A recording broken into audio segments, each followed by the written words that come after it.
Good morning, children. I am Intisar Ahmed, economics teacher. Today we are going to discuss the topic state of infrastructure on the eve of independence.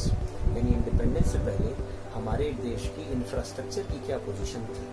पहली चीज समझना चाहिए हमें infrastructure का क्या sense होता है। इंफ्रास्ट्रक्चर एक बैकबोन होती है किसी भी इकोनॉमी की, उस देश के एग्रीकल्चर इंडस्ट्री को सपोर्ट देता है, like construction of roads, railway connectivity, post and telegraph, electricity etcetera.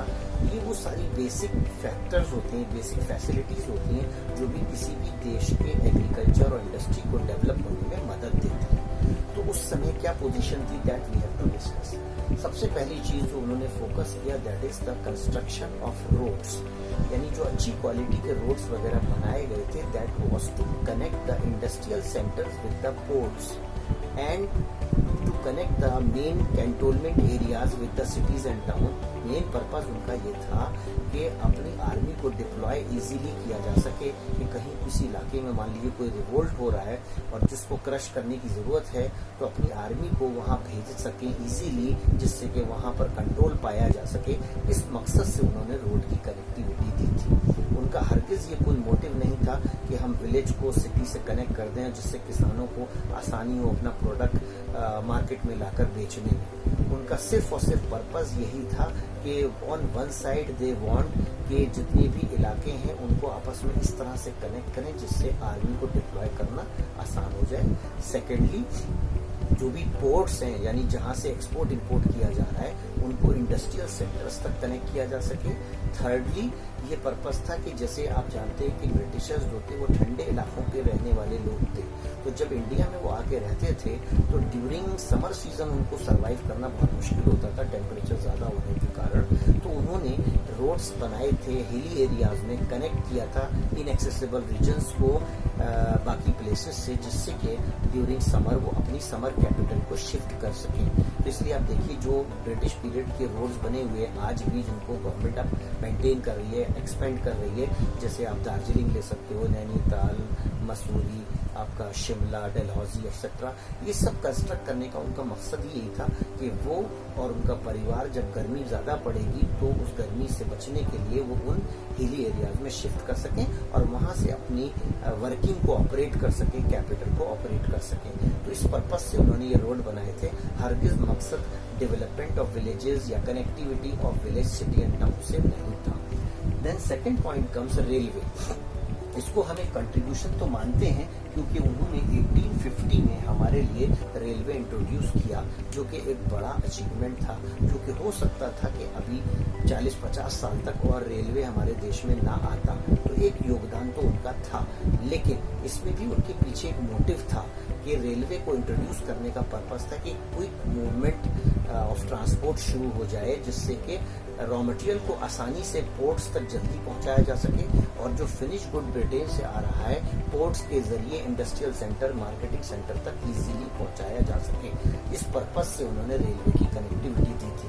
Railway की कनेक्टिविटी इस मोटिव से नहीं दी थी कि लोगों के लिए आसानी हो जाएगी और सारा इलाका, जो इंडिया काफी बड़ा देश है, लोग आपस में कनेक्ट हो जाएंगे, एक दूसरे के लिए आसानी होगी, ऐसा पर्पस नहीं था। हरगिज उन्होंने रेलवे को इंट्रोड्यूस किया था अपने पर्पस से, अपने इकोनॉमिक मोटिव से, कि जिससे वो ज्यादा से ज्यादा कमा सके। Thirdly, air and water transport. Air transport में तो कोई बहुत बड़ा कंट्रीब्यूशन नहीं था। जो भी कुछ सेवाएं थी हेलीकॉप्टर्स वगैरह की, वो सब सीमित थी उन ब्रिटिश ऑफिसर्स के लिए। वाइसरॉय और वगैरह जो भी ऑफिसर्स आते थे उनको एक जगह से दूसरी जगह मूव कराने के लिए या हिली एरियाज तक पहुंचाने के लिए, और या थोड़ा बहुत अगर कंट्रीब्यूशन था तो प्राइवेट सेक्टर का था, जिसमें टाटा का बड़ा रोल रहा है। और इसके बाद वाटर ट्रांसपोर्ट में अगर देखें तो उन्होंने थोड़ा कोस्टल एरियाज में कनेक्टिविटी बनाई थी, जिससे कोई स्मॉल शिप्स कनेक्ट होकर कोस्टल एरिया से एक एरिया से दूसरे इलाके में माल पहुंचा सके। लेकिन ये बड़ा अनइकोनॉमिकल था, बहुत महंगा पड़ रहा था और इससे कोई बहुत बड़ा फायदा नहीं हुआ। हाँ, एक काम उन्होंने बहुत अच्छा किया था कि जो स्विस कैनाल उन्होंने बनाया 1869 में, उससे काफी हद तक जो है वो डिस्टेंस कम हो गया, जो कि पहले घूमकर बहुत लंबे रास्ते से हमारे शिप्स को ब्रिटेन या दूसरे इलाकों में जाना पड़ता था। इस कंस्ट्रक्शन से स्विस कैनाल के रूट जो है वो शॉर्ट हो गया। हालांकि उसमें भी उनका ज्यादा फायदा था, बिकॉज वो चाहते थे कि कम समय में ब्रिटिश वेपन्स वगैरह यहाँ पर आ सकें, जिससे कि कोई भी रिवोल्ट को क्रश कर सकें, या जो फिनिश गुड है इंडिया में जल्दी पहुंचाए जा सकें, या जो रॉ मटेरियल है यहाँ से जल्दी ब्रिटेन तक पहुंचाया जा सके। तो कंस्ट्रक्शन ऑफ स्विस कैनाल के पीछे भी ये उनका बड़ा मेन मोटिव था। लेकिन चलो, उससे कुछ हद तक इकोनॉमिक फायदे हुए। इसके बाद आता है हमारा कम्युनिकेशन। जैसे आप जानते हैं कि ब्रिटिशर के आने से पहले कम्युनिकेशन सिस्टम नेटवर्क कुछ नहीं था। आपने देखा होगा बहुत सारे पुराने किले बने हैं जिसमें कबूतर खाने बने होते थे। तो these pigeons were used as the means of communication, और या घुड़सवार जाता था एक जगह से दूसरी जगह कोई भी चिट्ठी पत्री लेकर, तो बहुत टाइम टेकिंग प्रोसेस हुआ करता था। So they set up fair postal system. जैसे कि आप देखते हैं आज की डेट में हर एक गांव में, हर शहर में डाक खाने होते हैं, डाकघर होते हैं। इसका सेटअप उन्होंने किया, तो ये पॉजिटिव वर्क तो था। लेकिन इसके पीछे भी उनका मकसद वही था कि जिससे कि अपने जो ऑफिसर्स अलग अलग एरिया में कनेक्टेड हैं उन तक इंफॉर्मेशन पास ऑन की जाए। इसमें एक इन्होंने इम्पोर्टेंट काम किया था कि टेलीग्राफ सिस्टम को इंट्रोड्यूस किया था। टेलीग्राफिक जैसे आज आप देखते हो आपके पास ईमेल फैसिलिटी है, फेसबुक है, व्हाट्सएप है, इस तरह से क्विकली इंफॉर्मेशन पास ऑन होती है। तो एक इंस्ट्रूमेंट्स हुए करते थे जो कि आपके एक कोडिंग को दूसरे इलाकों तक पहुंचाते थे। तो ये सिस्टम बड़ा एक्सपेंसिव होता था, लेकिन उसको एक आम आदमी के लिए नहीं बनाया गया था। Mainly in British officers, army man और जो भी दूसरे अधिकारी होते थे आपस में एक दूसरे से संपर्क करें, बातें कर सकें, मैसेज जल्दी से जल्दी डिलीवर कर सकें, उस पर्पज से ये टेलीग्राफिक सिस्टम उन्होंने इंट्रोड्यूस किया था, जो कि काफी एक्सपेंसिव था, जिसको आम आदमी की रीच में नहीं था। वो अपने पर्पज के लिए उन्होंने इसको डेवलप किया था। तो कुल मिलाकर अगर हम देखें तो कोई बहुत बड़ा जो इंफ्रास्ट्रक्चर का डेवलपमेंट था उससे हमारा फायदा कम हो रहा था, वो हम इससे अपना फायदा ज्यादा ले रहे थे। इसी इंफ्रास्ट्रक्चर के पार्ट से हम ये समझ सकते हैं कि हमारे देश के लिए उनका जो रूल था वो कितना पॉजिटिव रहा और कितना नेगेटिव रहा।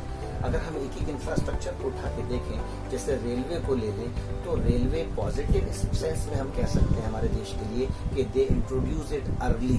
हो सकता था अपने लेवल पर हम इंडिपेंडेंट होने के बाद जब कोशिश करते तो 50-60 सालों बाद रेलवे कहीं इंट्रोड्यूस होता, तो हम इसको एक पॉजिटिव कंट्रीब्यूशन मान सकते हैं। लेकिन नेगेटिव कंट्रीब्यूशन में हम रेलवे को इस तरह देखते हैं कि उन्होंने इसकी कनेक्टिविटी अगर हमारे भले के लिए की होती तो सारे इलाकों को जोड़ा होता, लेकिन उन्होंने ज्यादातर इंडस्ट्रियल सेंटर्स को पोर्ट से, मार्केटिंग सेंटर्स से जोड़ा था, या जहां जहां ज्यादा जखीरा था रॉ मटेरियल का उसको ले जाकर पोर्ट तक पहुंचाना, शिप्स के थ्रू एक्सपोर्ट करने के पर्पज से कनेक्ट किया था। सेकेंडली अगर हम रोड्स को देखें तो ठीक है, उन्होंने अच्छी क्वालिटी के रोड्स थोड़ा इंट्रोड्यूस किए, जिससे हमारे पास जैसे वो टेक्नोलॉजी नहीं थी तो जिसकी थोड़ी ड्यूरेबिलिटी ज्यादा थी, ज्यादा दिन ये रोड चल जाते थे। लेकिन उसमें भी उनका मकसद सारे विलेजेस को सिटीज एंड टाउन से कनेक्ट करना नहीं था, वो आर्मी को डिप्लॉय करने के पर्पज से। तो पॉजिटिव हम ये कह सकते हैं कि अच्छी क्वालिटी के रोड्स उन्होंने इंट्रोड्यूस किए, लेकिन उसके पीछे भी उनका मोटिव नेगेटिव यही था कि डिप्लॉयमेंट ऑफ आर्मी और supply of raw material, supply of goods etcetera. इसी तरीके से अगर हम देखें थर्डली, तो जो भी उन्होंने कम्युनिकेशन सेटअप किया था वो अपने ही पर्पज से था, आम आदमी की रीच से बाहर था। वो जो आपस में ब्रिटिश ऑफिसर्स हैं वो कनेक्ट कर सकें इसलिए किया था। लेकिन क्योंकि उन्होंने जल्दी इंट्रोड्यूस किया इंडिया में इस चीज को, एक पोस्टल नेटवर्क बना, तो हम उसे पॉजिटिव ले सकते हैं। इसी के बाद हम देखते हैं कि जो भी ये ट्रांसपोर्टेशन सेक्टर डेवलप किया था, इससे कॉमर्शियलाइजेशन को बढ़ावा मिला, एक बिजनेस हुआ, फार्मर्स की अर्निंग इंक्रीज हुई, इसको हम पॉजिटिव ले सकते हैं। लेकिन नेगेटिव क्या हुआ इसका इफेक्ट, कि इससे हमारी जो विलेजेस की सेल्फ सफिशिएंसी थी वो कम हो गई। यहाँ पर हमारे पास रॉ मटेरियल की शॉर्टेज होने लगी, ज्यादातर किसान फूड क्रॉप की जगह कैश क्रॉप ग्रो करने लगे। उस वजह से अर्निंग तो उनकी बढ़ी, लेकिन फूड क्रॉप की शॉर्टेज हो गई। फूड क्रॉप की शॉर्टेज होने से उन इलाकों में अकाल पड़ने लग गया, बाढ़ और सूखे की स्थिति आने लगी, और वहां पर जो है वो हंगर होने लगा, स्टार्वेशन होने लगा, और उस भूखमरी के कारण लाखों और करोड़ों में डेथ्स होनी शुरू हो गई थी। इसी तरीके से हम ले सकते हैं कि जो भी उन्होंने अपना इंग्लिश लैंग्वेज को इंट्रोड्यूस किया, तो इंग्लिश लैंग्वेज आज देख रहे हो आप हमारे कितना काम आ रही है। और हमारे इलाकों में, क्योंकि हमारे देश में बहुत सारी लैंग्वेजेस हैं, तो आपस में कम्युनिकेट करना मुश्किल होता है। इस वजह से इंग्लिश हमारे लिए हेल्पफुल है, इसे हम पॉजिटिव ले सकते हैं। लेकिन उस समय हम इसको नेगेटिव किस सेंस में लिया गया, क्योंकि उनको इस कंट्री पे रूल करना था, सारे ही लोगों से कम्युनिकेट करना था।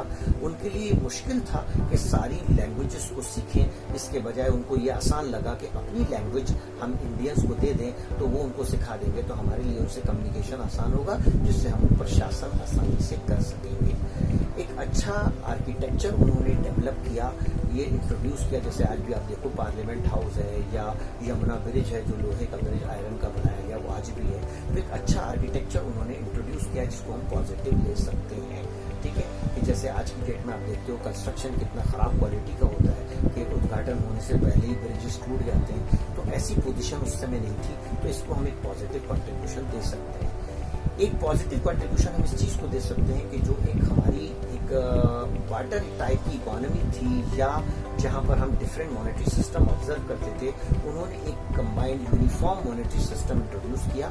और ये जो सिक्के चला करते थे, अशरफियां और ये सब डिफरेंट इलाकों में, उसको कन्वर्ट करके एक पेपर करेंसी इंट्रोड्यूस की।